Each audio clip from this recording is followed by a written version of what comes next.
Paddy Pimblett in the orange, touch of the gloves, and we are underway here at the BT studio. Both very long, lanky featherweights. We're really seeing that in the development of the game. The height becomes a huge advantage. Nice switch kick there, up to the head of Rosa. And one of the things that Rosa does quite well, he's got good range fighting, very powerful strikes, but he does leave his hands quite low. You know, and it can really, you can see him get caught quite easily. And if Paddy decides to run into him like he has before in his previous fight for the title, that he just blistered it forward, it can really cause him some trouble. Paddy's talked a lot about showing his hands off in recent contests. He certainly did that when he took the title against Johnny Frazier in Liverpool.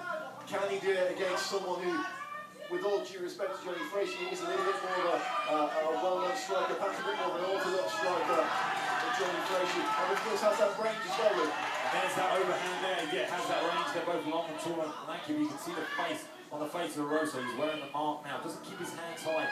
Any looping shots he can get caught by. And this guy Rosa only has losses by a knockout. You know, only has a couple of them as well. It's 17-3 if we include the Almost fighter loss that he had on that, all knockouts. You know, Paddy, a great submission specialist, but you can see from his game plan here already, they're using the range, they're looking to strike together. And Rosa sometimes can get caught into just throwing one shot, moving, throwing one shot. And if Paddy can put together those combinations, it can really cause Rosa some damage. Nice uppercut there from Rosa, and a great exchange of strikes. Really managed to bait Pimblett into a bit of a slugfest there. And you've got to think that's perhaps where Rosa wants this a little bit more than Pimblett. Again with the uppercut. Beautiful, taking that jab into the left front uppercut, sort of like a shovel shot with the jab. Beautiful work there. And then Paddy tries to do it back to him, but the distance is just not there. You know, if you can make this patient and Rosa can keep working with the distance, I feel like Rosa has a lot more experience on the feet when it comes to fight time. You know, he's had a lot of fights where he's been on the feet. He's utilised his striking very well. We usually see Paddy blistering, get it to the mat for a submission. When he's on the feet, you know, we haven't seen him here too much. He's landing, you can see that Rosa's wearing those strikes. He is very unorthodox, but this is what we're more used to seeing, is Paddy going to the ground, similar to Chris Fishgold we just saw, controlling the game on the floor. Beautiful takedown by Lane, placing the leg on the right side there, and let's see if he can go to work on the ground here. Paddy Pimblett certainly never lacking in confidence, Luke. He's certainly got the confidence to strike with Juicy J, but you've got to think that this is really where he wants the contest. This is his bread and butter. But it's okay having confidence, but when you're taking on the toughest test of your career so far, you know, he's still very young, 21, very early. Beautiful trip with the knee there. Looks to go over to the mounted position. Good sweep attempt there from the Rosa, uses it to strip and get back to his feet. Gets on top of Paddy, and now we're going to aim back up on the feet. Rosa searching for the head, looking for a guillotine. They've ended in the sprawling position. See how he's lacing his left arm around the Rosa's? That means he could possibly sit out to his left side and try and look to take the back. And Rosa adjusts there and puts his knee in the way.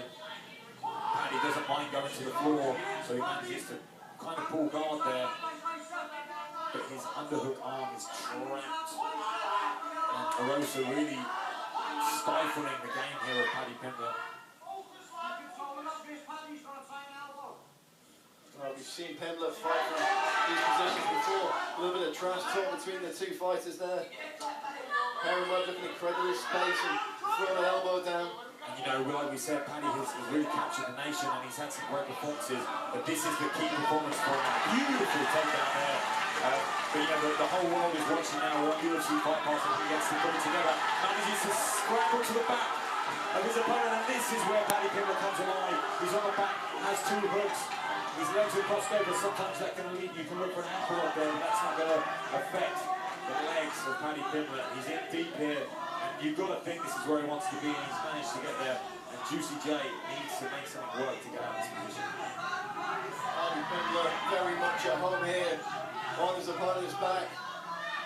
Only has 30 seconds to work though, so if he wants to make it count, and you know, he said he's going to finish it and win the first 2 rounds. If he wants to make that happen and make his prediction come true, he's got 20 seconds to make it happen.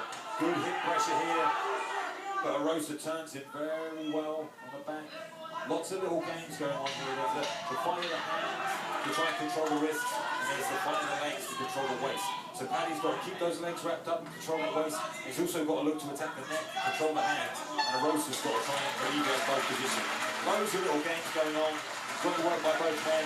And I feel like that was a little bit of a feeling out process from both guys. Absolutely. Let's take a look at some of the action there. Beautiful switch kick there from Pimblett, shades of Glave Fitosa for any 90s K1 fans. And again, exchange of punches. And I feel like Arosa came off better there, although he got caught at the end. And then we get to see Paddy's takedown ability. And his entrances are great, but what he uses is he uses his long limbs. We get to see here, he uses the knee knock or trips in there to get him to the mat. And that's real high-level stuff. You're not just in on a double with your hands, you're also using your legs to trip. You know, so it's creating different angles and making it difficult for Arosa to find his feet. I mean, if you think your foot's going to land, you try and move your leg back and there's someone else's leg in the way and it trips you over, it can really cause you problems. So a great fight by both men. This definitely is proving to be a tough night for Paddy Pimblett. Not an easy walk in the park for sure.